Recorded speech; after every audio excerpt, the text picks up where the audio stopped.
NEET 2024 all India की special stay vacancy MCC all India quota की जो special stay vacancy का schedule जारी हुआ था, उसके रूल्स एंड रेगुलेशन अपडेट कर दिए गए हैं। कौन अपडेट जो है अप्लाई कर सकता है, कौन नहीं कर सकता, मिनिमम टर्म्स एंड कंडीशन क्या होगी, प्लस अगर सीट मिलती है और उसके बाद सीट को ज्वाइन नहीं करते हैं तो पेनल्टी में क्या क्या आपको देना पड़ेगा, और सिक्योरिटी मनी में क्या चेंजेस किए गए हैं, इस बार कंप्लीट डिटेल इस छोटे से वीडियो में आप मेडिकल विंग के साथ बने रहिए। चैनल पहली बार विजिट कर रहे हैं तो इसको सब्सक्राइब जरूर कीजिए ताकि फ्यूचर के अपडेट्स आपको नॉन स्टॉप लगातार मिलते रहे। गाइस, बात हो रही है ऑल इंडिया कोटा की स्पेशल स्टे वैकेंसी राउंड की। शेड्यूल जारी हुआ था 3 दिन पहले, काउंसलिंग 20 तारीख से स्टार्ट होगी, 2 दिन का टाइम है, और ऐसे में जो रूल्स एंड रेगुलेशन है उसको भी एमसीसी की ओर से अपडेट किया गया है। मिनिमम एलिजिबिलिटी क्राइटेरिया की अगर हम बात करें कि कौन यहां पर अप्लाई कर सकता है, प्लस टर्म्स एंड कंडीशन क्या होगी, नोटिफिकेशन रिलीज किया गया है एमसीसी की ओर से, dated 19/11/2024। Counselling for undergraduate 2024 candidates are informed as under the rule position for special stay vacancy round is as under. क्या क्या रूल्स हैं, no fresh registration will take place in special stay vacancy round. मतलब special stay vacancy round जो all India quota की MCC conduct करने जा रही है, MBBS BDS all India quota की जितनी भी सीट्स आएंगी, सीट मैट्रिक्स अभी तक रिलीज नहीं हुई, बहुत जल्दी उसे रिलीज कर दिया जाएगा एमसीसी की ओर से। उन सभी सीट्स में कोई भी फ्रेश रजिस्ट्रेशन नहीं होगा।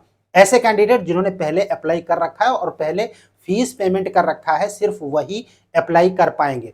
साथ ही साथ और दूसरा रूल्स क्या है, all AIQ registered candidate irrespective of their category are required to pay a refundable security deposit of 50,000 rupees. मतलब कि कैंडिडेट्स को उनकी कैटेगरी जनरल है, ओबीसी है, एससी एसटी पीडब्ल्यूडी, कोई भी कैंडिडेट्स क्यों ना हो, स्पेशल स्टे वैकेंसी राउंड में पार्टिसिपेट करने के लिए मिनिमम जो फीस है गवर्नमेंट कॉलेजेस के लिए, एमबीबीएस या फिर बीडीएस के लिए 50,000 की सिक्योरिटी मनी आपको पे करनी पड़ेगी। ये फ्रेश पे करना पड़ेगा, पहले से जो सिक्योरिटी मनी पेमेंट है उसको इसमें काउंट नहीं किया जाएगा। 50,000 का आपको सिक्योरिटी मनी पे करना पड़ेगा। अगर डीम्ड कॉलेजेस के लिए पार्टिसिपेट करते हैं, candidate registered for deemed universities will have to pay the refundable security deposit of 3 lakh to exercise choice for deemed universities। मतलब डीम्ड यूनिवर्सिटीज के जितने भी कॉलेजेस हैं, डीम्ड कॉलेजेस में जो सीट आ रही हैं, उनमें अगर एडमिशन चाहते हैं तो फिर 3 लाख रुपए की आपको सिक्योरिटी डिपॉजिट फिर से करनी पड़ेगी चॉइस फिलिंग करने के लिए, राइट।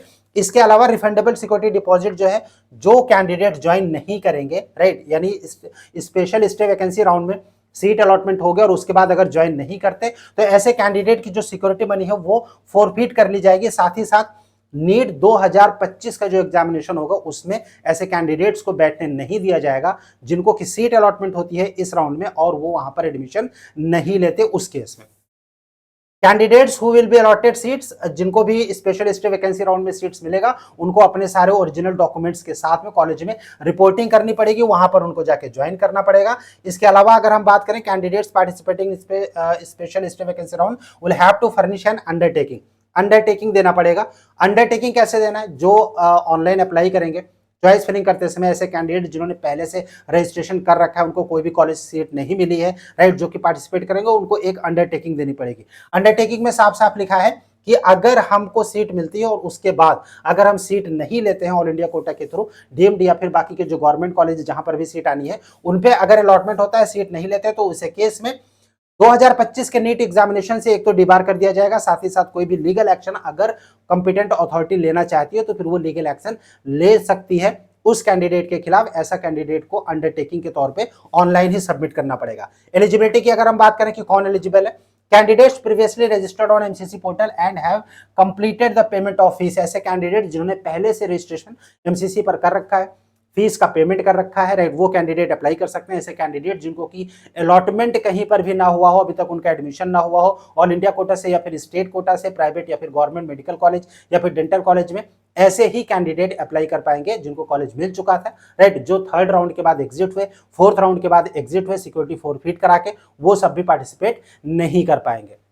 ये कंप्लीट डिटेल जो है इन एलिजिबल कैंडिडेट्स की अगर हम बात करें तो जिन्होंने ज्वाइन कर रखा है, जैसे मैंने आपको बताया कि कहीं पर भी अगर ज्वाइनिंग ले रखी है, होल्ड कर रहे हैं कोई भी सीट, तो फिर ऐसे candidate special stay vacancy round में पार्टिसिपेट नहीं कर पाएंगे, जो कि ऑल इंडिया कोटा का स्पेशल स्टे वैकेंसी राउंड हो रहा है। सीट मैट्रिक्स बहुत ही जल्द अपडेट होने वाली है एमसीसी की ओर से। जैसे अपडेट होगा मेडिकल विंग की ओर से उसे आप सबकी इंफॉर्मेशन के लिए वीडियो के थ्रू अपडेट किया जाएगा। आपका कोई क्वेश्चन होता है, कुछ पूछना चाहता है, कमेंट बॉक्स में कमेंट कर सकते हैं। स्क्रीन पर जो नंबर शो रहा है इस नंबर पर आप हमें व्हाट्सएप भी कर सकते हैं। Stay tuned with us. Thank you for watching medical wing. Thanks a lot.